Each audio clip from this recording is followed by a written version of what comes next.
Good evening again. I'm Deborah Jewell-Sherman, and it is my deep pleasure to be on faculty here at the Harvard Graduate School of Education and a graduate of this illustrious university. We are here this evening to celebrate. We are celebrating the 30th anniversary of the Principal Center, which is just, I think just that in and of itself deserves a round of applause.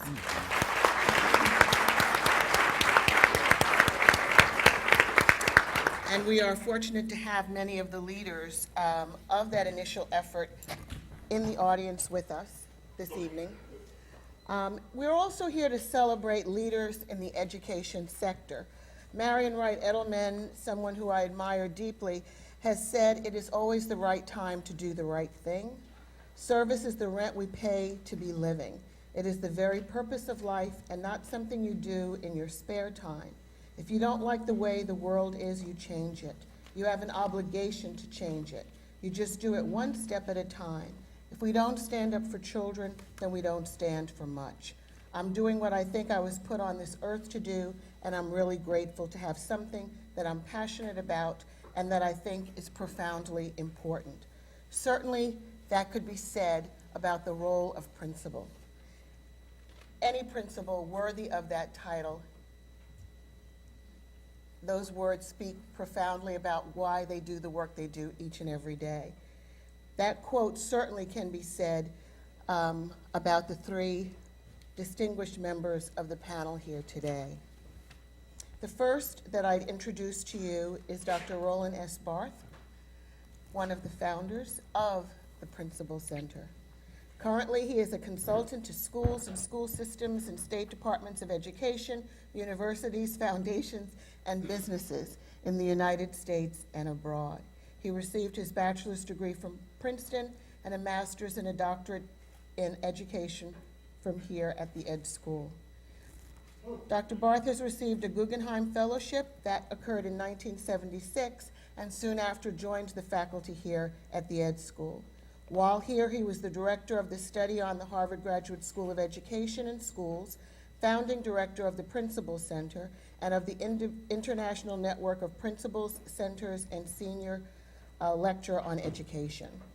He has been an academic visitor at Oxford and a member of the National Commission on Excellence in Educational Administration.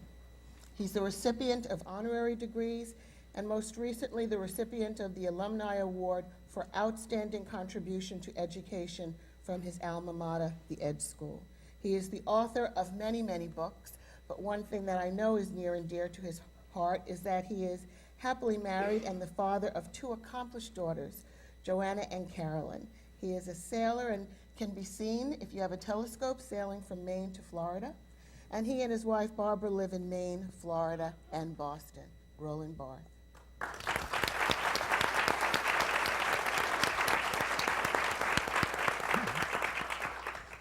Allison Gaines Pell, a founding principal of the Urban Assembly Academy of Arts and Letters. She is a native New Yorker, which always gets a shout out from me, and a graduate of Brown University and the Ed School. She has been working in education since she graduated from Brown in '96 and has been involved in many facets of education reform.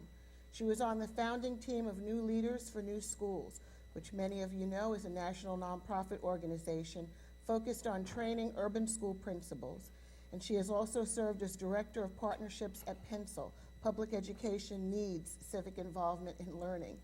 She has created private-public partnerships with the New York City Public Schools and has been a teacher in public and private schools on the elementary and high school level. In 2005, she participated in the New York City Leadership Academy, and in 2006, as I said, founded the Urban Assembly Academy of Arts and Letters in Fort Greene, which is in Brooklyn.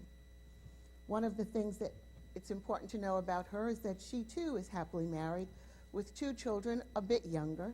They are ages 4 and 6, and she proudly proclaims that they are New York City Public School students. Allison Gaines Pell.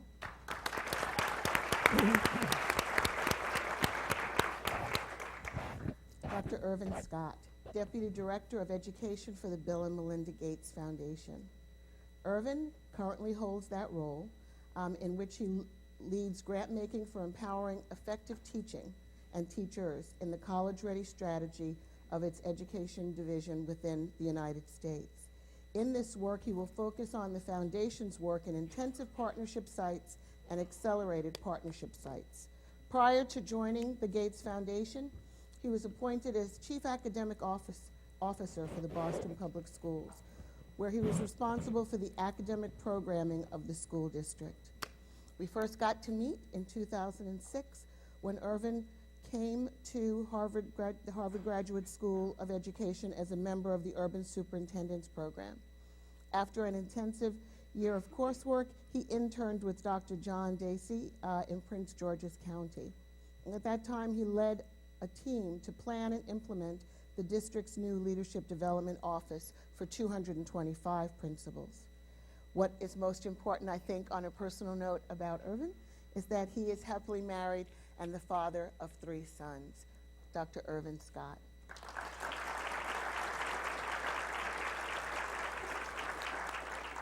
So you can tell by the introductions, which I truncated, that we have distinguished panelists, and I'm going to ask each of them to begin this discussion by sharing your perspective on the principal role, past, present, and future. And we'll start with you, Roland. Well, let me say it's a treat to be back at Harvard and to join with this band of heroic educational warriors in celebrating the 30th birthday of the Principal Center. 30 years. Where did they go? So I was reflecting on this panel this evening a few weeks ago. It occurred to me that it was exactly 50 years ago to the day that I entered this profession as a 5th grade teacher in the California public schools. 50 years ago. Wonderful. And, so you've got a 30th, I got a 50th.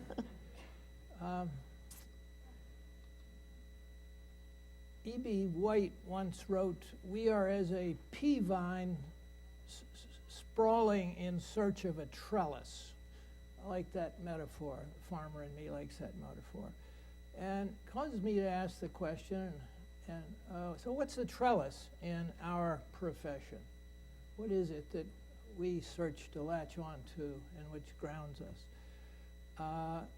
For me, it's captured in one word: learning. That's what it's about. That's what distinguishes our work as educators from many other professions. And as a 5th grade teacher, and then assistant principal, and a principal, then here at the Principal Center, I think the question that I found myself asking myself is, how can you create a culture that's hospitable to human learning? How do you do that? Whether it's a classroom culture or school culture or culture here at the School of Education. That's a question that seems to me invites a lot of exploration, a lot of invention, a lot of courage, because it leads to asking questions like, well, who learns what of any consequence as a result of having ability groups or letter grades or 28 kids in a class, why not 15 or 32, or subjects chopped up into math, science, social studies, and so on.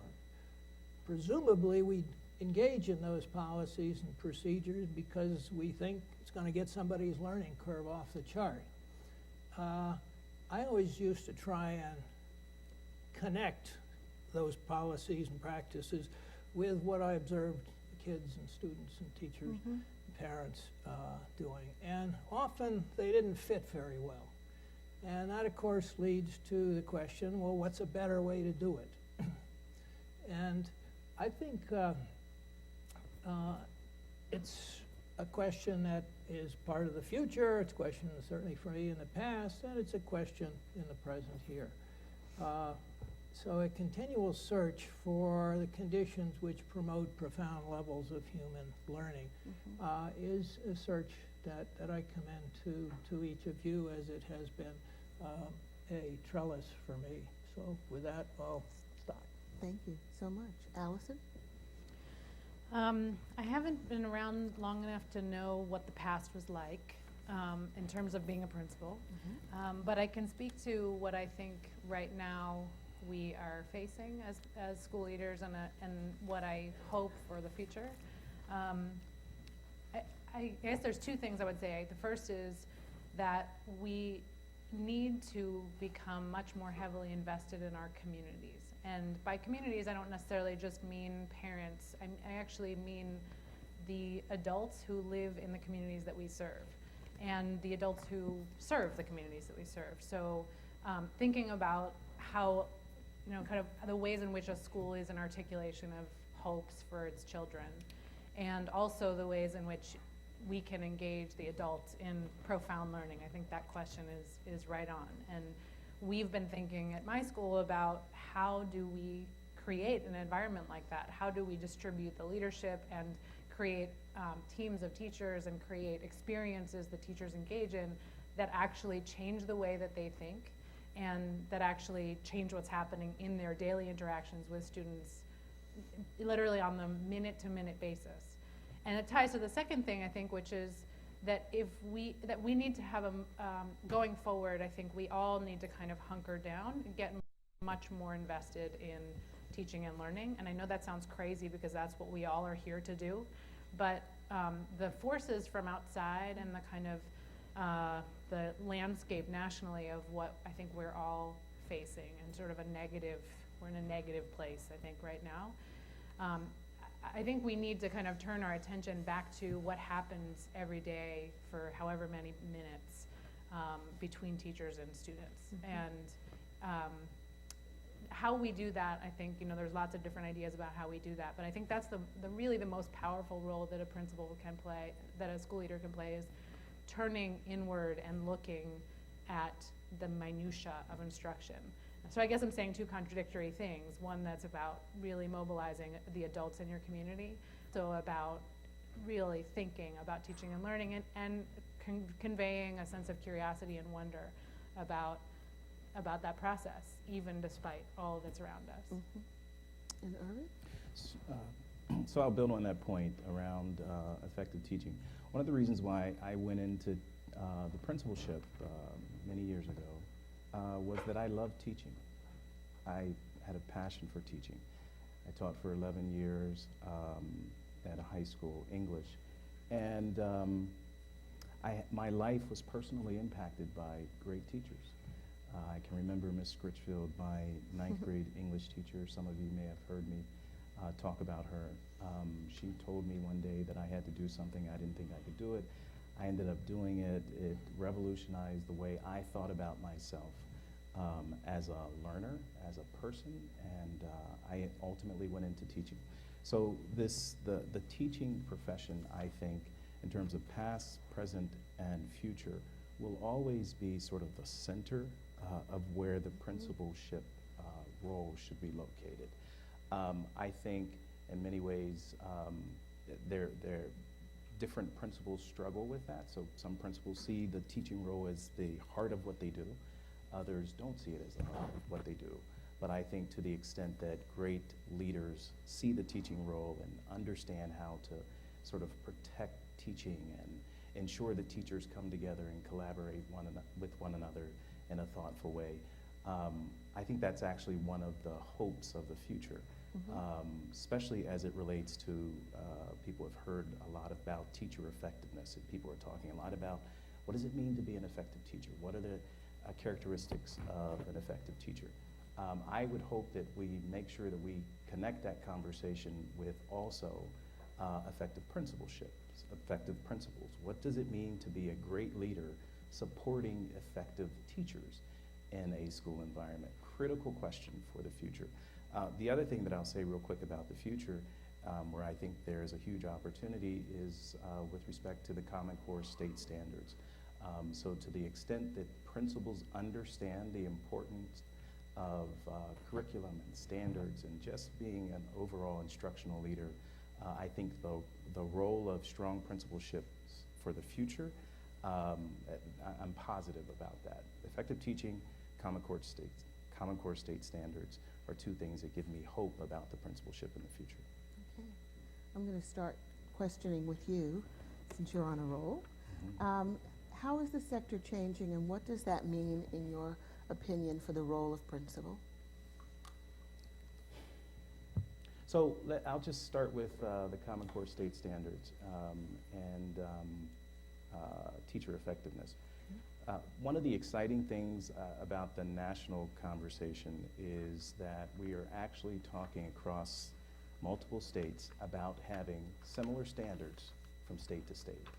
I think that's just exciting.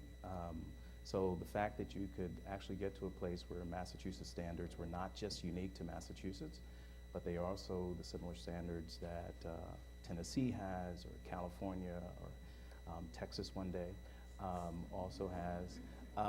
I think that bodes well for this country, right? So I used to tell my students when I was a teacher that you're not competing against just kids from within this high school or within this state.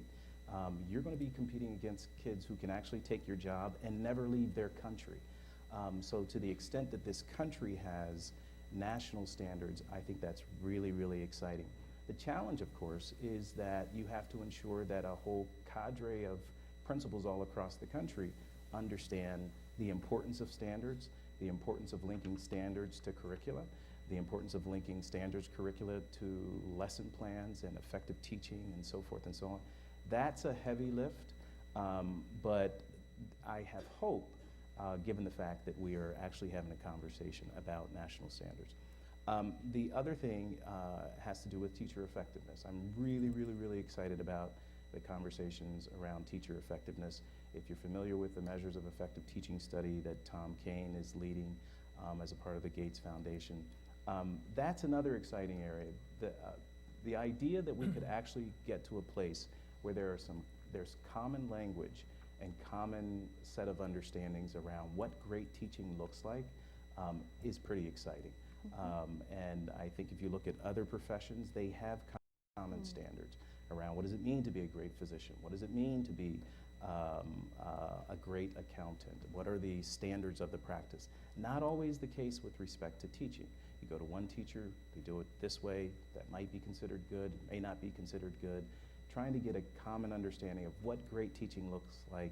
The fact that we're having those conversations and people are actually digging into that deeply gives me hope. Okay. So those are two big things. Allison or Roland, did you have anything you wanted to add about the changing? I guess I would say, kind Sector. of following on that, I think what makes this role really important, and I know there are some of you who are considering doing this job.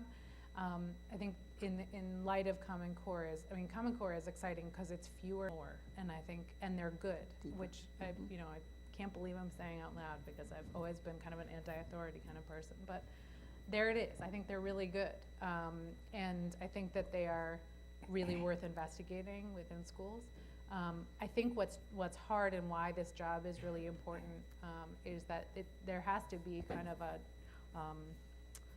making sense of these things that are happening from outside, whether it's teacher effectiveness or Common Core or anything else at the district or state or city level, so that your school community can make sense, can actually use the information for good. So I think that's why this role is really critical. Mm-hmm.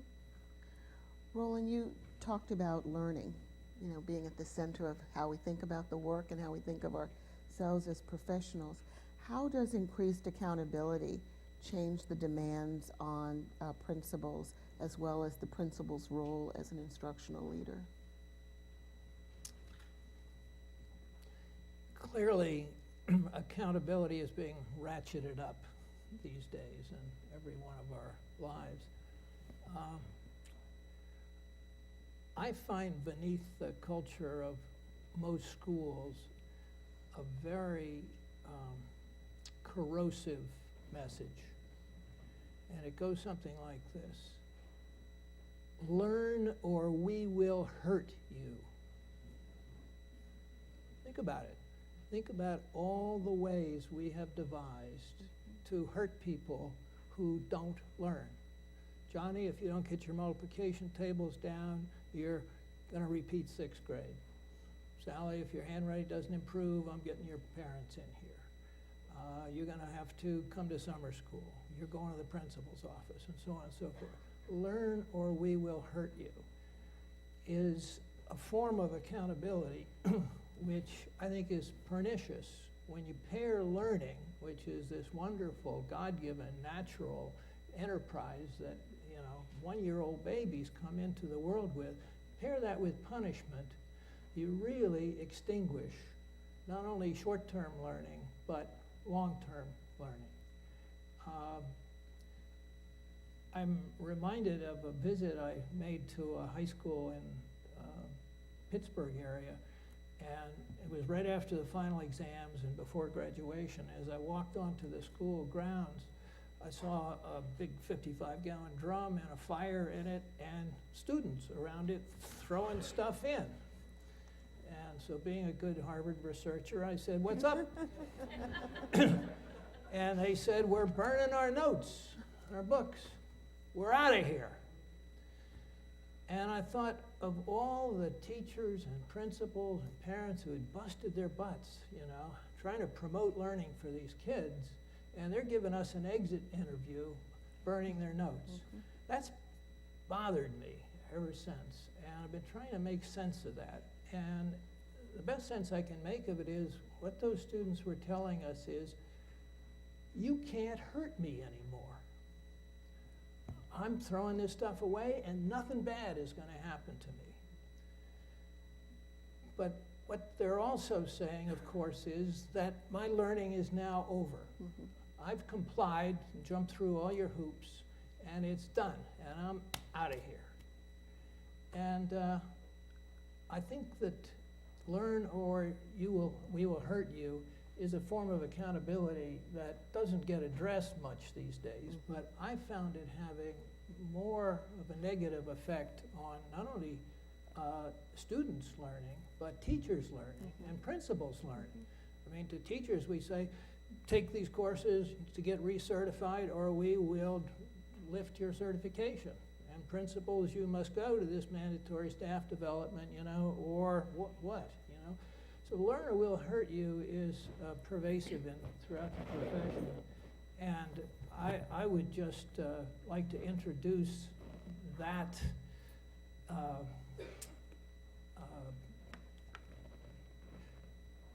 message and make it more visible, because I think once it becomes visible, we start to examine the different ways we are threatening ourselves and kids. But I also think what we really need to do is transform that message to, Johnny, learn or you will hurt yourself. And I think we're quite capable of making that shift. Allison or Irvin? I mean, I think everyone in this room has a profound sense of how challenging the accountability standards are and how they have changed our role. And you just shared another way for us to think about it.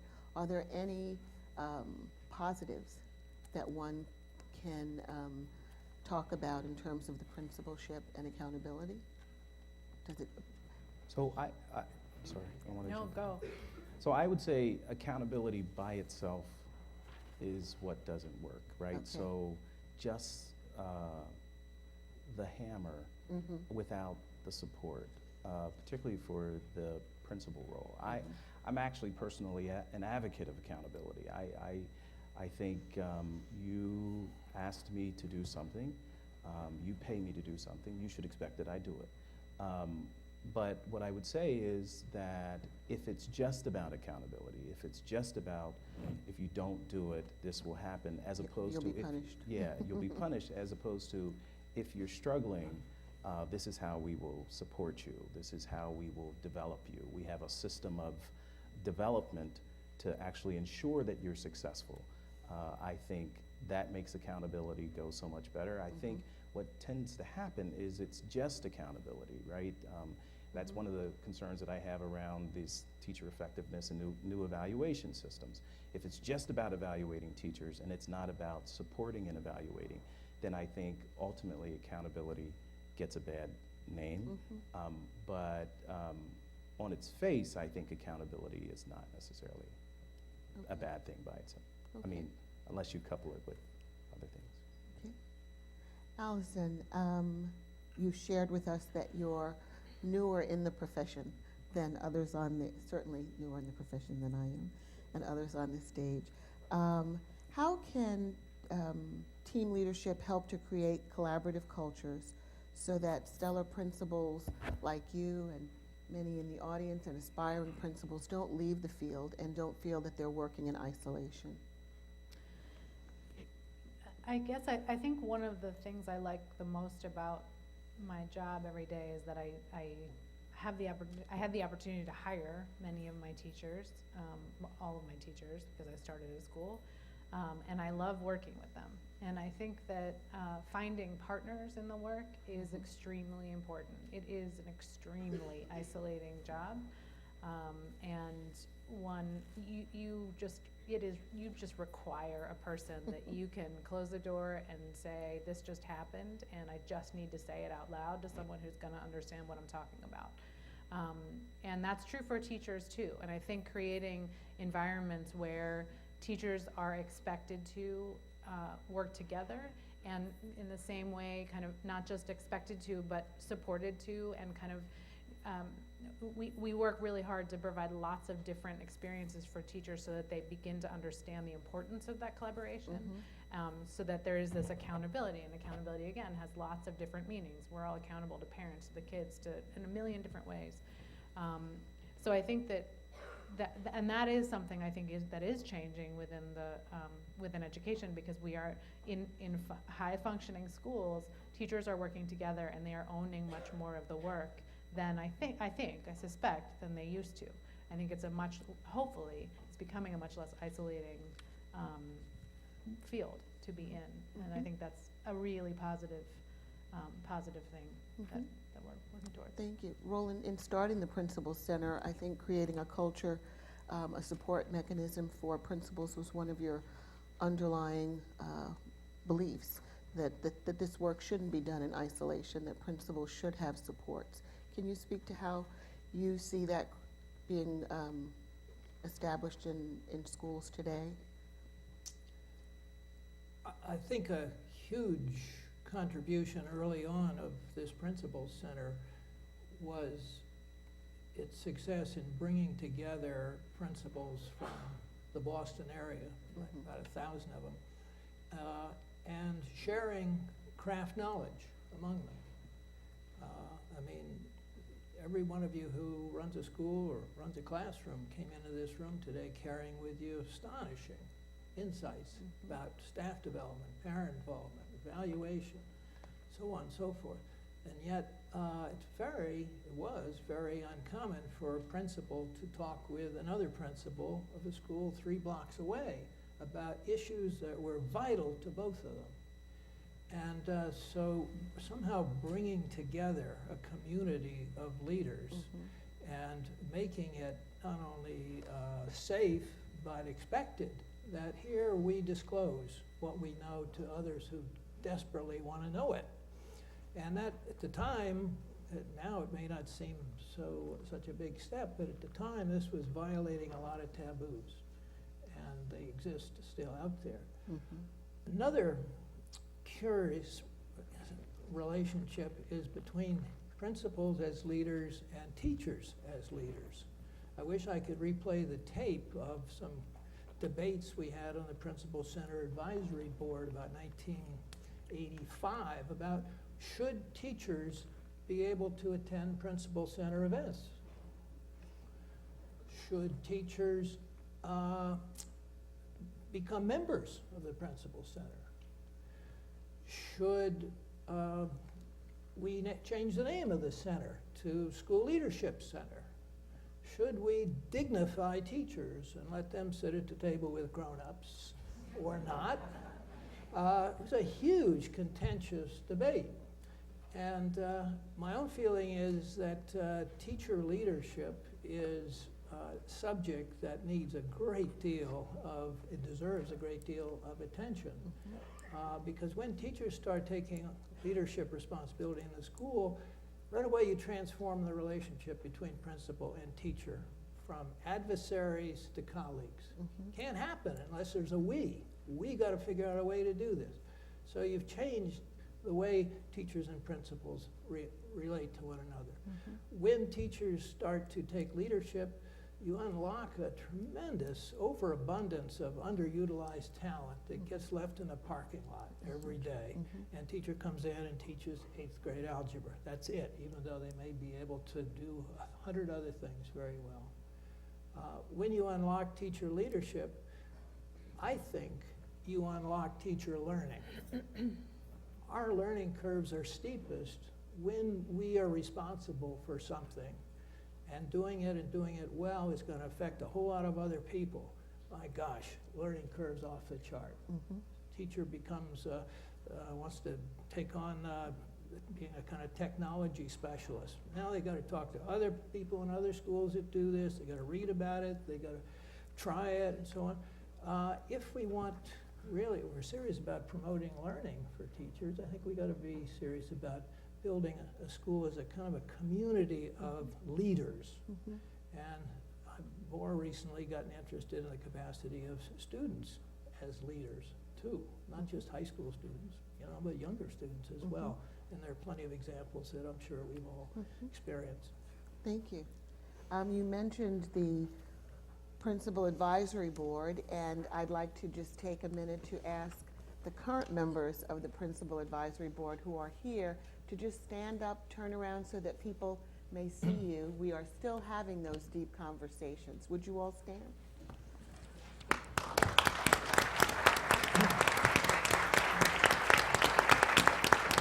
Thank you. And they are here from all over the country, sharing best practices, wisdom. We haven't had any fractious conversations, I don't believe, about whether teachers should be at the adult table. I think you settled that for us. But certainly they have wonderful expertise, and so I wanted to ask them if they would join in the conversation just for a minute and talk to us, maybe share a few survival techniques, because we have in the audience school leaders, aspiring school leaders, people who are thinking about the practice, and many of them talk about their fears and foreboding about being able to do this work and do it well. So are any of you, Jody, I think has a mic, is one or two of you willing to share a technique? Aloha, I'm from Honolulu, Hawaii. I teach at I'm a principal at a private high school there. And one of the things that I've found really important is staying connected to students in some way. I think that it's important to have a group of students that are identified that you have responsibility for every day. It's a way of constantly being reminded why we are in the profession we're in. And I think that's, for school leaders, it's very, very easy for us to get removed from that connection with students, and it's very important, I believe. Thank you. Anyone else want to share a survival technique? I'm Walter Kelly from Dallas, Texas at Highland Park High School. And the three things that go to mind, really first are prioritize what you want and you feel is your points of service in life, and accept the realities of those priorities, because you can't do it all. And the second part, and to really build on what Julian's saying, really find things that renew you and be very diligent in protecting those things that keep you fresh and new. And the last piece of advice would be trust others around you, or go see a doctor, because if you try to micro everything, you will end up on high blood pressure meds, et cetera. So do take care of that part as well. Thank you. And everyone here is nodding their heads. Okay, one more. Hi, I'm Randall Dunn. I'm at Latin School in Chicago. And for me, it's finding fellow administrators, or the folks that do the work with you who are strong and dependable, making sure that you have those folks close to you who you can really trust. And that has been fundamental in the work for me. Okay, thank you so much. We're going to throw it out for questions and answers. I just want to ask a few more questions of you. And this has to do, building on what they said, with principals supporting each other. We've talked about how isolating, how lonely the role can be. I share with students here that as superintendent, Dr. Brandon, my deputy, and I made a pact that we would never both be angry at the same time, never fearful at the same time, never crying at the same time. Literally, when one of us was down, the other one was to become the cheerleader, to say, we can do this, we can figure this out, we can get the work done, and be a problem solver. And that, you know, you were greeted when you came in by a colleague that showed the tremendous bond that you still have in that work. But a lot of principals don't see that, or aspiring principals don't see that in their role models. Is there a need for continuous coaching for principals beyond their initial training so that they do want to stay in the role for their careers? Throw that out to any one of you. Allison, you want to start? I mean, I would say I've been really fortunate to have two incredible mentors throughout my time as a principal, one of whom I was speaking to today.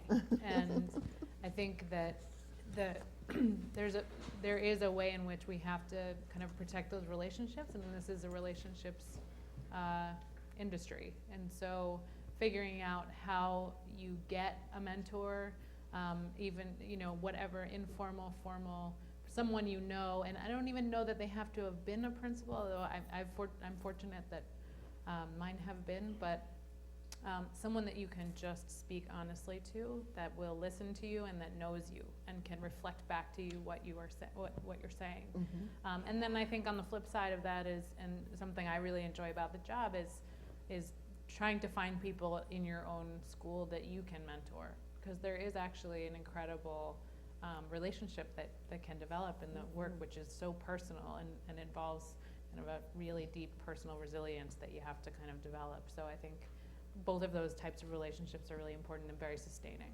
Mm-hmm. Roland, quick one. As the geriatric member of this panel, let me just observe that there's a literature across the street, Gutman Library, which suggests that when humans get to be about 60 or 70, they experience a profound, powerful need to give back. It'll happen to you one day, I promise. And you juxtapose that with the way it often is in schools. The teacher who's taught for 42 years, wonderful, outstanding, remarkable teacher, leaves at the end of the year, never again to be in conversations with school people. They just check out of the profession. What a tragic waste. And the same with principals. Mm-hmm. I don't know if there are any retired principals besides me here, but we retired principals, we have time. We think we learned something from the School of Hard Knocks over many, many years in the principal's office. And we have that powerful need to help those who would like to be good at this craft. And by and large, there's not much of a mechanism existing in communities whereby retired principals can be mentors or part of the support system or buddies or whatever. But there are plenty of examples around the country where superintendent won't let you get away once you've left that system. They devise part-time ways for you to come back and pair up with a principal who may be in difficulty here or another new principal in a school there. And it's a win-win, and I would just like to see it more widespread. I would just say to that as a superintendent, there are some people, when they leave, the confetti flies, and you hope that you never see them again. And then there are others, just as you described. Those are the people that you don't let sign their retirement papers unless they commit to staying deeply engaged, and there are far more of them than the others. Irvin? I would just encourage to build on the point about sort of cross-sharing, collaboration, that people think beyond sort of their own individual sector, right? So if you're a principal in a high school, collaborating or connecting with the principal at a middle school or an elementary school, I think there are wonderful learnings that we don't get because we only connect with people who are on our level. Or if you're a principal in a public school, connecting with a principal that's a leader in a Catholic school or a charter school. I just think we probably can gain a lot more if we step a little bit beyond where we are doing our work and learning from others who are doing something a little different. Absolutely. Before I throw it out for questions and be ready for that, I wanted to acknowledge someone who has made profound contributions to school leadership and to the Principal Center, in addition to our distinguished panelists, and that is Dr. Mary Brasso O'Neill, who is sitting over there.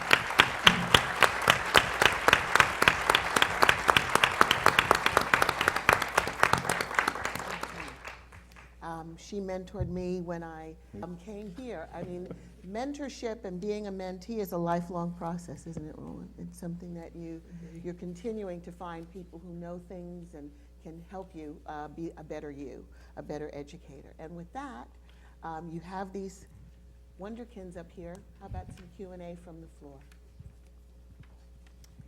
And Jody has the mic. And if you'll be very clear about the question, get right to the question so we can have as many of those as possible. And we have the mics here, so hope some of the SLPers, I think Dr. Lee Title is here and he's probably taking notes now. But please feel free to ask questions. Yes. I'm David Kaufman. I'm a principal in Austin, Texas. Wonderful.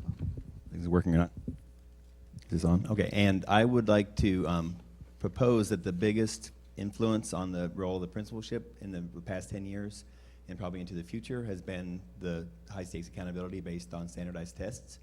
I think it's probably the factor that has most shaped or changed the principalship in those years. So I'm curious, in particular from Dr. Barth, but from the whole panel, what would accountability look like to you if you could define it differently in a way that would support the student learning as you described? Asked you to start first. If I may, let me relate that question to a little earlier discussion about survival strategies. I've found for myself as a teacher and a principal, the most helpful survival strategy was to keep 2 sets of books. One set of books was doing enough of what they wanted, well enough, often enough, so they stayed off my case. Now, some of that I wholeheartedly agreed with, but an awful lot of it I didn't. And an awful lot of it was not what I signed up for when I joined this profession. But I had to do it, and I tried to do it well, and I tried to do it visibly, so they knew I was doing it well. Then I found that you could earn what they call in Washington some level of diplomatic immunity. And I could then do what I believed passionately in, which there's some intersection between what they wanted and what I wanted, but there was an awful lot of what I believed passionately in that they didn't even note. And it might have to do with kids having a lot of experiential learning, for instance, instead of seat work and desk and sit and get. So as long as there were times in the day or days in the week when I could engage in work that I wholeheartedly, truly believed in, I found that I could withstand those expectations and standards of others. Sad to say, had to keep 2 sets of books. I talked to a superintendent, Newton Schools, after I had left being a principal, and I shared this with him. I said, you know, I tried to keep 2 sets of books here, and told him this. He said, well, you did a pretty good job of convincing us, you know, that you were doing what we wanted you to do, and I'm glad you had an opportunity to do some of what you wanted to do. As I say, it's sad that these aren't reconciled. It would be great if there was a one-to-one correspondence, but it's not. And so rather than get resentful or resistant or reactive to all these expectations. I think we can accept them, open them, but not let them define us as educators. Okay. Next question. Thank you. My name is Roland, and I'm a student at the Ed School. I'm from Toronto. So what my goal when I entered teaching initially was I wanted to become the best teacher I could become and develop a great sports program and eventually become an excellent principal, because I felt it met my skill set of having an entrepreneurial mind but having direct service. What I quickly saw was that a lot of the principals that I saw in my region were often just paper pushers, administrators that dealt with customer service all day long from parents. So how do you tell someone like me, how do you remotivate someone like me to get back into the profession and to become a principal? Okay, thank you. Allison, Irvin? You're doing it Go now. ahead, you. So, go ahead. When I was a principal, what I realized was that if I didn't take control of my time, everybody and everything else would, including central office, which I eventually became a part of. And so I just refused to do that. And it was actually during one of the Principal Center experiences where I sat in a presentation by Malachi Pancoast. Anybody familiar with Malachi Pancoast? Okay. So I think Mary brought him. And it was in my early principal experience, so I think it was the first or second year, and he talked about the importance of time and the importance of the principal taking control of time to do what actually is the most important thing to do, and that is instructional leadership. So I went back to my school and I took control. It involved, I really took control. It involved engaging my assistant and making sure that she understood what I needed in order for me to get into classrooms and to do what I came into the principalship when I actually came into it, what I meant to do in the first place, and that was to work with teachers. I was passionate about teaching, and I wanted to work with teachers and ensure that they got better. And so I just basically took control and began to delegate, be a little more effective around distributed leadership and giving other people responsibilities that I didn't necessarily have to take on. So I think it's a matter of you taking control. I would encourage you to stay in or get back into the position because it needs great people like yourself. Allison? I would just add that I think one of the things that's bugging me recently is that I think we have all kind of lost a sense of the fact that we are leaders of a community. And because I think of the kind of national landscape, we've become really involved in this whole idea about data and accountability, and it's real and important. But having a vision, a positive vision for a school, and then implementing that vision is like nothing else in the entire world, because it has the capacity to change people. It has the capacity to change individuals and change communities, and it's really the most impact you can possibly have. And I try to help teachers kind of make that switch in their mind, like turn that switch on, so that they can see beyond their 8th grade algebra class, and they can, and not that it's bad to look at the 8th grade, to be narrow-minded in that way, but to see that there's this incredible potential for change, and that it's an unbelievably creative, inventive, fun, endlessly engaging job. And I think that if you consider those daily interactions of this parent and that person wants this and that person wants that as just a series of unfortunate events, rather than like every one of those things is kind of an opportunity to engage in a new dilemma and a new leadership challenge. And I think that for me, that's kept the job really engaging, because every one of those things, it forces me to think differently about the decisions I'm making, reflect back on whether we did the right thing, and that's profound, and it's a fun way to spend, a bunch of years Of your life, yeah. of your life. I would add to that we don't talk often enough about the joy of being a principal, or even the joy of being a superintendent, which is not something I would have said when I first got here, but almost 4 years later, I can actually think about a lot of the joy. You're able to make a difference, and I would just quote again from Marion Wright Edelman. She said, if you don't like the way the world is, you change it. You have an obligation to change it. So if there are principals and their behaviors that are abhorrent to you, that aren't effective, aren't doing what they need to for children, you have to be in it. To win it, you have to be in the role in order to affect change. So please don't lose heart. It really has profound rewards. They're not the paper, they're not some of those difficult conversations, but they do emanate from the changes you see in the lives of children, parents, and community. So don't give up. Thank you. You're welcome. Next. Good evening. My name is Laurel Schwartz, and I'm in the SLP program.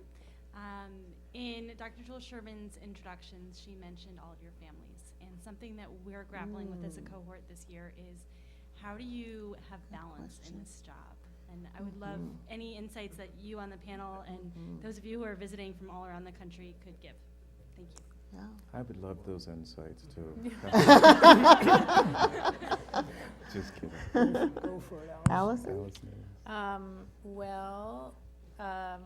Lily, who I said hi to when I came in, and I were in the Leadership Academy together when my son was 6 months old, and now I have a son and a daughter. And I think I will say that they saved me from this job because I had to be home at 6 o'clock. I leave at 6:45 in the morning, but I am home at 6 o'clock, and that's a boundary that I couldn't do anything about because I had a babysitter that needed to go home, and they forced me to stop thinking about work. I mean, I have an iPhone and I'm on it a lot, and I think about it a lot. But I will also say that having a mom who loves her job and who is like sustained by it is a gift that I feel I'm able to give them.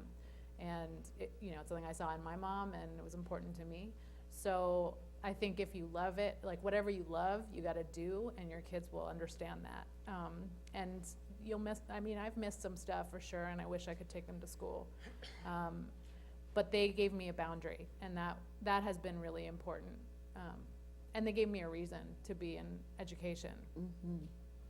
I would say that I tried to have pretty strict delineations between my work and my family. So I didn't bring my kids to the job for them to do their homework, and I tried to be, when I was home, I was home. I tried really hard. Now, I would oftentimes get home late, but when I was home, I was home. When I was at work, I was at work, and I tried to keep those things pretty separate. And it had always helped to have a wife who wouldn't tolerate anything less than that. And so I think it's always something you got to work at. But sort of my feedback. Roland? I'll pass. Okay. I would say to you that keeping the main thing is what you do in the work, and in your private life, keeping the main thing is a priority. So everyone that knows me and knows the work that I've endeavored to do over time knows I take that extremely seriously and give it my all. But my husband and my family are the most important things to me. Each of our panelists have children. What does it profit somebody to raise everyone else's children and not your own? So you find ways to do it. I haven't cleaned my own house in a long time, and I don't mean that it's dirty. Someone else. I don't want you to worry. What it means is that part of the money that I make goes to pay somebody to do that for me. Or there are other things that you can distribute those responsibilities so that the time that you do have, you can focus on what is most important, and that is relationships. So date nights are big. Little gifts, little notes, just things that you do to keep the love and passion and excitement in your relationship alive. It's just as important when you're doing this work, and I am a firm believer that you can do both. Next. I think she.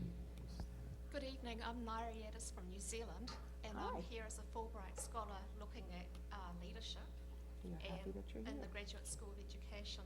And what resonates with me is much of what's been said tonight.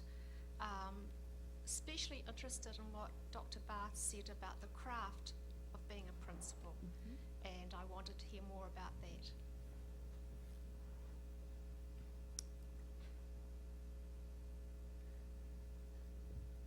Well, there are many kinds of knowledge, as is well known under this roof. I think craft knowledge, by craft knowledge, I mean what we learned by virtue of working 196 days a year as a school principal, what we learn about leadership. And I think it's enormous. And I think one of the tragedies of our profession is it is not shared widely with others who do the same work. I've worked with some national publications like the Phi Delta Kappan. We can't get you folks who are principals to write. The only people who want to write for the Kappan are assistant professors trying to become full professors somewhere. And yet, school people read this journal, and they're not contributing to it by sharing what they know about their work. Now, there are probably a lot of reasons for this. I think one is that in the pecking order of things, craft knowledge is not seen as elegant or as sophisticated or perhaps as important as Harvard research. So it's not worthy to share.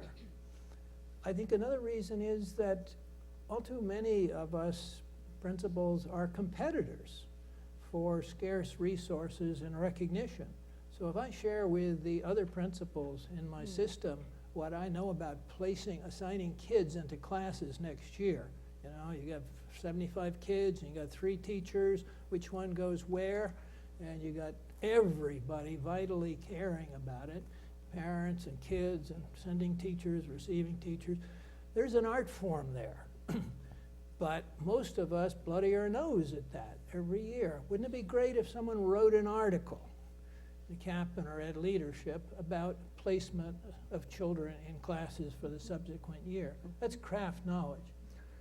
I think it needs to be elevated in import. I certainly think it needs to be more widely shared. And I think it's part of the contribution of an organization like the Principal Center. I suspect you folks have been the advisory board here meeting for a couple of days and also in the Institute. Between the cracks, that is to say between the presentations and between the reading and the cases or whatever, you're talking with one another. And often the learning that goes on in the cracks is every bit as important and vital as the learning that's coming down from on high. And in fact, it's more so because often we're contributing to it. We're not just being receivers of it. So I hope craft knowledge in New Zealand is more abundant and more abundantly disclosed. Thank you so much. My name's Gaurav Pasi. I'm the principal of Long Beach High School in Long Beach, New York. And this is my second year in that role. I also have a question for Dr. Barth. Your books have had a profound impact on my leadership philosophy. And the question that I have for you is you speak a lot about leadership and specifically about teacher leadership. What are some ways as a new principal that I can cultivate teacher leaders?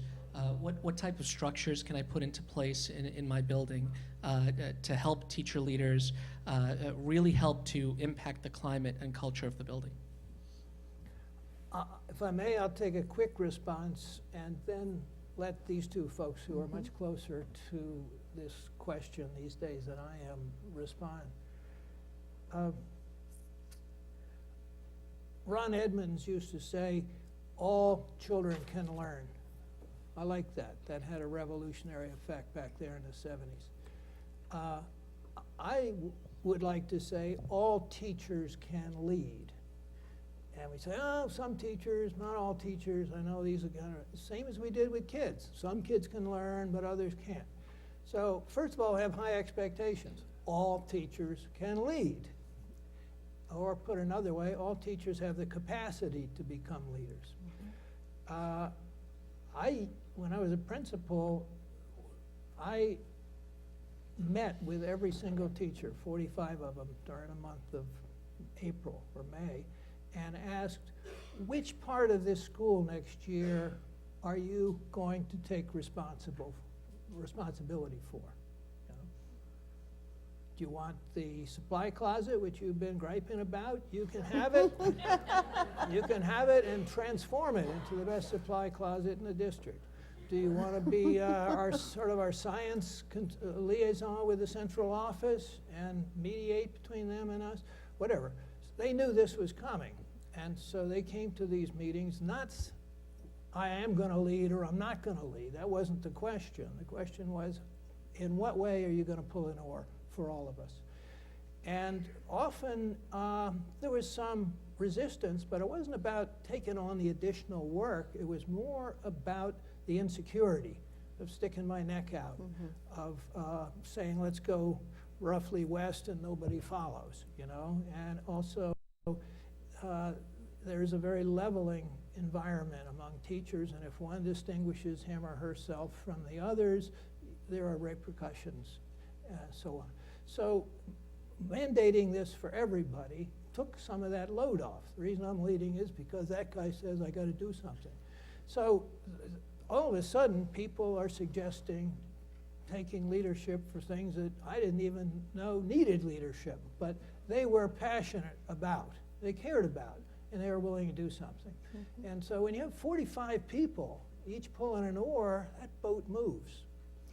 And so I come into you thinking big on this one, because I think it really not only assists you, you can't lead, you can't pull all those 4 oars, but it really does give a lot of recognition to these teachers that they are important people valued by a school community.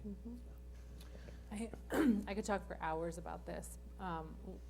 One thing that we do, it starts with hiring. We tell everyone coming in that this is how it goes here. You're a teacher, but you're also on a grade team. Every person is on a grade team. Every person is on a vertical team, and then we ask people to take on leadership roles. So now we're at a point where every single teacher has been a leader. So it rotates. It doesn't rotate exactly, but whoever wants to do it. And that does a couple things. It changes the dynamic between, as you were saying, between teacher and principal, because now people are all thinking more globally rather than just kind of from the perspective of their classroom. And it creates an environment where change really can happen. Like, as an example, a couple teachers, one teacher in particular had a great experience being a grade leader, wasn't expecting to, and then decided she wanted to start a Gay Straight Alliance, and that in a middle school in New York City, it's not that common, and now it's like completely transformed the culture of our school in a year, and it's because of that leadership that she took, and she didn't even really know that she wanted to do something like that. But then I would also say that there's like these little minute moments in the school day. I remember one that I had a few years ago where a teacher, it was like a very kind of, I don't know, straight and narrow kind of teacher, and she was always like, why isn't the policy just 1, 2, 3 strikes and you're out? And we would have these conversations around like their children, and they're not all, black and white, but whereas one day she was kind of complaining about this issue to me again, and I just looked at her and I was like, well, so what do you think should happen? And when I looked, and it was scary for me because I'm the person who's supposed to solve all the problems, but when I reflected it back to her, she had a real kind of aha moment, because she realized that this was a problem that she needed to have a role in solving, that these problems are not, they are not so simple, and that she is just as important as me in that problem solving process. I would say that, first of all, everything that has been said is right on point. I would just encourage you to think in terms of the 3 resources that you have under your purview: time, money, and people. So if teacher leadership is really, really important, then I'd encourage you to look at how you're using time. To what degree do you give teachers an opportunity to come together and work collaboratively on an ongoing basis? Money, So are there ways that you can shift your budget to ensure that that's actually happening, whether it's incentivizing it, teachers given stipends, or whatever the case may be, and then how you actually organize people? Those are the three resources that you have at your disposal to do all the work that all leaders need to do, time, money, and people, and just looking at those in relationship to that goal is good. Good. And he's still standing. This is his second year, and he's still, so there's, okay. We have time maybe for these last two questions. Good evening. My name is Jalon McNeil. I'm in the Hi. school leadership program. Wrote it on the BlackBerry. Speaking of the 45 oars making the boat move, how do we mobilize school leaders, educators to impact the political changes that need to happen in our sector? So how do we engage them in political activism that's needed to move the sector forward? Since so far as what I'm seeing, it's been dominated by people who haven't done the work. So that's a very important question. It's a good question, and perhaps a little challenging around the principal role. It's actually one of the questions that we've been asking in the foundation around teachers. How do we get teachers more engaged in the work of teacher effectiveness and all of the other work that sort of has a national sort of tenor to it, as opposed to on the ground people moving it. One of the challenges perhaps with, and I'd love to hear from other principals, is the principals are so sort of engaged in their day-to-day work that sometimes it's difficult to find the time to actually step out of that and engage in sort of these national conversations. Of course, there are associations that principals can be that are involved, that they might be involved in, and they usually have sort of association statements and platforms, and principals might be engaged in that way. But it is difficult, I think, for a principal who's really trying to do a great job on a day-to-day basis in his or her school to find the time to engage in those sort of national policy conversations. I'm curious if you have. Allison talked about the importance of community. Yeah, I mean, I guess I would say I had this question too, because I think that we have a really important role to play. And a couple years ago, I went to a session at a conference I was at about writing, and this woman had started a blog or a newspaper column in her town. It was a small town, and she started a newspaper column, and it really inspired me to feel like we need to have we need to figure out what our voice is, because we are the people doing the work, and I don't think that people really understand the work and understand the multifaceted nature of it. So I started to write a blog, and I wasn't able to get to it very often, and they would write me and say, do you want to do a blog this week? And I was like, no way. But I probably did 5 over the course of a school year, and it was powerful for me to be able to reflect on my own experience, and also to be able to kind of communicate out in New York City to anyone who's willing to listen. And then I think also within my own school and parent community, I try to write a letter to them that doesn't just touch on what's happening at school, but touches on some of the things that are important for them to understand about public schools and about what we're doing, and kind of the good and the bad and the ugly of all of it. So I think it's really important that we play that role, because I don't think there are a lot of people who are going into public schools right now and saying, like, here's how complex this picture is. I think people are painting a much more black and white picture. I would just add to that as a superintendent, as a principal as well, but as a superintendent, what I realized was some of the most powerful messages about my district were being shared by people who worked for the district. And often in our efforts to talk to people outside of our own school community, we neglect to inform the people within the community, because the people that are talking in the checkout line about what's going on, say in Richmond Public Schools, are teachers in Richmond Public Schools or in whatever district you're in. So to the degree that we can inform them about issues locally, statewide, and nationally, not proselytizing, but making sure that they are informed, the better able they are to share that message when they're talking to other people. Certainly, we want to convey to them that public education has a vital role to play in our nation, and that in collaboration with all other providers and all other venues, we're doing a pretty good job, or we're working to do an even better job, and we want to get that message out. We have one more minute, so that's your question, and then we're I'm gonna Phyllis ask them to Gimbel. close. I am a graduate of How'd you- Harvard Grad School of Ed, Wonderful. and I'm a former principal, and now I'm a professor at Bridgewater State University, and I have a question. The And question she's still is... standing, and she's looking lovely, so this is hopeful. The question is, what do you folks think are the most important ingredients in training and preparing future school leaders?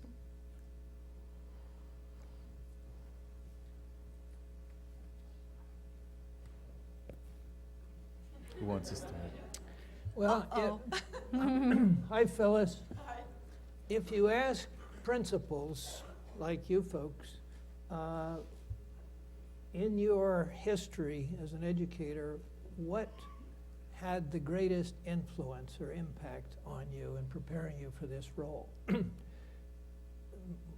research is pretty clear. They will say, learning on the job. I learned what I know about disciplining kids by being a teacher or assistant principal and disciplining kids, or having a mentor who taught me about disciplining kids or whatnot. They report on-the-job training is the part of their experience that best prepared them for the principal. And yet, if you look at the preparation programs for principals, you see in terms of how much time is spent doing what, something like 80% of it is spent in formal coursework in universities, having professors who were once a principal or superintendent convey to them what they think the principals need to know, and maybe 20% in internships or school partnerships or whatnot. And the internships are seen as very, very weak part of the program. Invariably, the internships are seen as almost frivolous and not given respectability. So there's a curious reversal here. I mean, I think, to me, I think there are a lot of ways of strengthening the preparation of principals using the schoolhouse as the context for adult learning. I think principals need to build farm teams. We got to have a farm team. And this farm team are those 3 or 4 teachers on each of your faculties who you know would make an outstanding principal. A lot of them don't want to go near it, so you may need to do a little recruiting. A lot of them aren't sure that they would make it. They need some support. But you know that they would be outstanding. So this is where teacher leadership comes in, because you can test drive it and take more and more responsibility for it and coach. And teacher leadership, I can't remember who asked the question, but requires a huge amount of care and feeding by the principal of the teacher leaders. You don't just say, here, do it. Somebody's got to run interference for them. Somebody's got to go to a meeting once in a while so that it and show the flag that this is important. So an active role by the principal in inducting other educators into this work, I think, is crucial. Also, I think that you could look at the university, 80% of it. And I would say most of what is transmitted to principals is through large group didactic talk, sort of like this. And there's a lot of shelves of literature across the street on this one that say, you folks are going to remember in 6 weeks, maybe 5% of what Erwin and I and Allison have said tonight. In a year from now, Erwin, Roland, Allison, it vanishes. It's a very weak treatment. So I think formal didactic instruction is a legitimate part of the repertoire, but only one part of it. And I think universities as well as schools could do well to look at a number of other ways of promoting learning. In closing, we all have hope about the future and take great pride in the role of principals, the principalship. Everyone in this room needs a bit of that hope and inspiration. So just take a minute to share a parting thought about the role and the future with our audiences. And we'll start this time with the lovely lady in the middle. Oh, I was hoping you weren't going to say that. I mean, I guess I would say that kind of what I said before, that I feel really lucky to have been doing this work for the past 6 years. I feel really lucky that I was able to start a school, and lucky that I've been able to kind of work with the adults who really make me happy to come to work. And I think that I think that a community of educators, as you know from being here and in whatever capacity you're here, is a wonderful thing. And I think if you can find yourself in a community like that and really set out to have a vision for something positive rather than a reaction to something you've seen or you don't like or that's out there, but really a positive vision for what a school can do for a child and their family and the adults who work there. I think it's an extremely powerful piece of work to do with your life. So I feel lucky, and I'm excited that there are lots more people who want to keep doing it with me. Thank you, Allison. Irvin? So I love poetry. I'm going to try to recite a poem real quick because I think it summarizes the critical role of school leaders. It's by Langston Hughes. It's about dreams. It goes like this. Bring me your dreams, you dreamers. Bring me your heart melodies that I may wrap them up in a blue cloud cloth away from the too rough fingers of the world. And that is what poetry might do. Wrap up your dreams, protect, preserve, and hold them until maybe they come true. Columbus dreamed of finding a new world. He found it. Edison dreamed of light, more light, and he made light. All the progress that human beings have made in this old earth of ours grew out of dreams.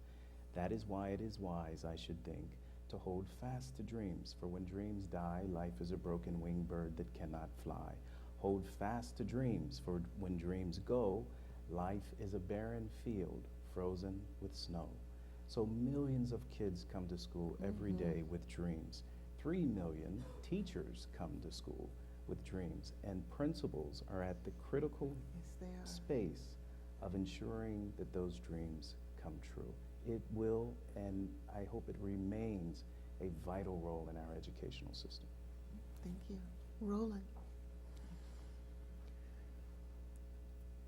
31 years ago, when I was working with others to start this Principal Center, I invited 26 principals from the Boston area, representing urban, suburban, parochial, public, private, elementary, middle, represented the kind of people that we thought would take part in the center.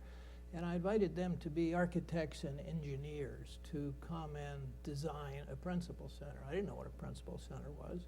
I knew about teacher centers, but I knew it should be principal-centered. So these folks all agreed, and the first thing that became quite apparent was these folks were identified as being outstanding leaders in their districts by anybody you wanted to ask on the street corner. And to a one, they were all passionately committed to learning, to their own learning, to teachers' learning, to students' learning. That says a lot, that outstanding leaders are outstanding learners and committed to this. And I said to this group, okay, what's this going to look like? You'll come, you'll park your car in Cambridge, you'll get a ticket, you'll stay for 2 hours, you'll come back next week for 2 hours, you'll take part, you'll play, you'll learn. If only what? What are you going to have to find here? And so for 6 months, we met and batted around and argued and talked and discussed and fantasized. And after about a half a year, the group came up with 7 cornerstones of this Principal Center. I think it's suitable to share those with you now. I was rummaging through my attic in Maine and came across a folder that said Principal Center. And here was this document. And my porous mind can't remember them, but I can now be reminded of them. So they said, yes, we'll come, we'll learn, if. First one was, if it's voluntary. There were superintendents who wanted to send principals to us to remediate, you know, and you and I have been to mandatory staff developments where teachers and principals are gifted and talented at subverting, you know, what somebody's trying to do. So they said, no, we don't want any of that. We want people who want to be here. I don't know if you folks are here for the Institute. Any were sent here rather than chose to come. But if you were, at least for a while, it would be a different experience for you and for those around you than if you weren't. So voluntary.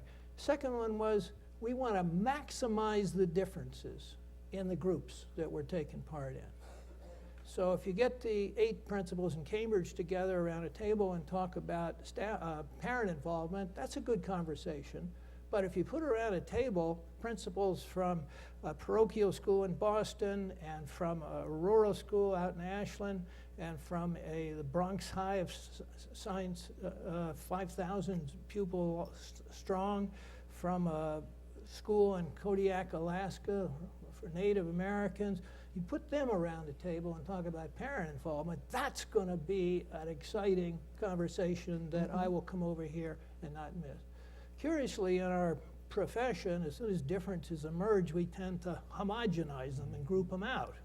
Boys here, girls here, smart here, slow here, so on and so forth. They said, no, maximize these differences. Another one was that we want to experience, not just sit and get didactic talk. We want you to parade in front of us all of the different forms of pedagogy and promoting human learning you can find. So we'll have panels. We'll have writing workshops where principals are working in a writer's group. We'll have book clubs. We'll have school pairings and visits. We'll have all sorts of stuff. But let's see it all, not just sit and get, particularly from faculty. Another one was that principals will come to these activities not only as receivers of information and knowledge, but as givers of information as knowledge. We want a balance here, maybe 50-50, but at least equitable. So we're hearing from principals about how they instituted a new Glasser Disciplines project or Bay Area writing or something, and we're hearing from, you know, members of the faculty. So the question at first was, who shall we get to come and talk to us about that? But very soon it became a different question of what shall we do, which is a very different question, not who shall we get. And that became a very yeasty, fertile part of the center. Another one was that principals will come, take part, learn, if we feel some recognition. You run a $500,000 budget business in your school, you know. You come in under this roof and you're a student, you know. We find that demeaning, you know. I'm somebody. So how do you recognize? Well, invite principals to share what they know. Give them a platform, give them an audience, give them a mic. You get recognition. Put them on boards, like you folks are doing, help make decisions. There's a feeling of recognition.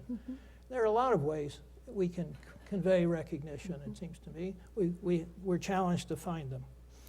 Another one was, we'll come, we'll take part, but we want to convene in a protected setting. Don't hold this conversation or this debate or this writing workshop, whatever, in a school auditorium with linoleum floor and fluorescent lights, you know, when the secretary's going to come any minute and say, call your office, you know.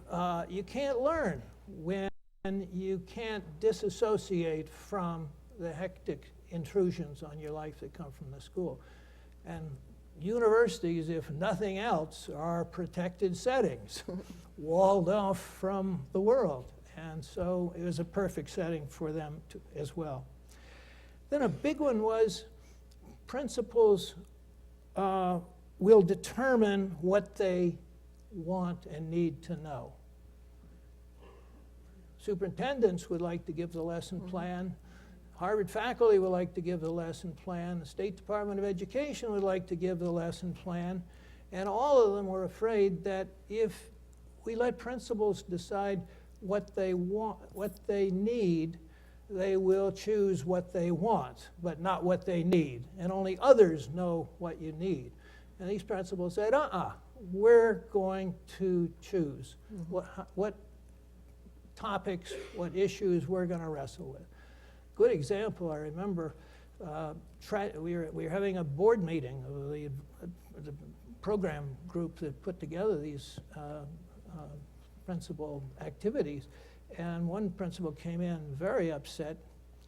Tragically, a child had been run over by a school bus near the school, and you can only imagine what that would do. It's like throwing a hand grenade in the school community. And started talking informally, and come to find out almost everybody around the table had had a recent incident where a PTA president had died, or a faculty member had gotten badly injured, or something. So he said, let's have a series of 6 workshops on dealing with tragedies in our schools. Now, you can wait a long time before the State Department of Education in Massachusetts or the Harvard faculty would come up with such an activity. But they came, they parked their car, got their ticket, and they were fully engaged. So I offer those for a couple of reasons. One, I think those of you who are on the Principal Center Advisory Board now might want to look at those qualities. But more importantly, you might want to ask, what are the building blocks 30 years later that are important for you as you create this Principal Center? And those of you who are principals, I think you could ask, well, are these the conditions under which I best learn as a principal?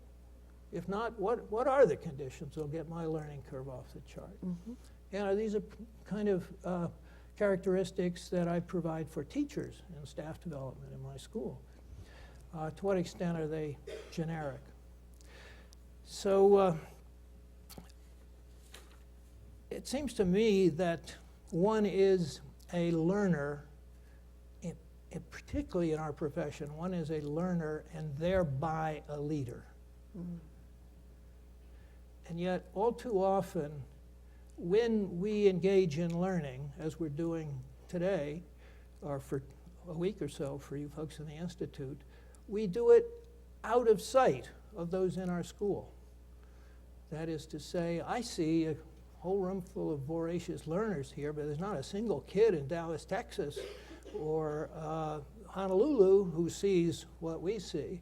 So an invitation, maybe a challenge I'd put to all of you is, how are you going to make use of your time at Harvard as a learner when you get back into the schoolhouse to telegraph the message that you are not only one who expects and demands and promotes learning for others, but that you are the leading learner in your schoolhouse. Saw a bumper sticker on a car the other day that said, you can't lead where you won't go. That's the bad news. Good news is you can lead where you will go. And we'll be rooting for you. Thank you. Would you join me in thanking our...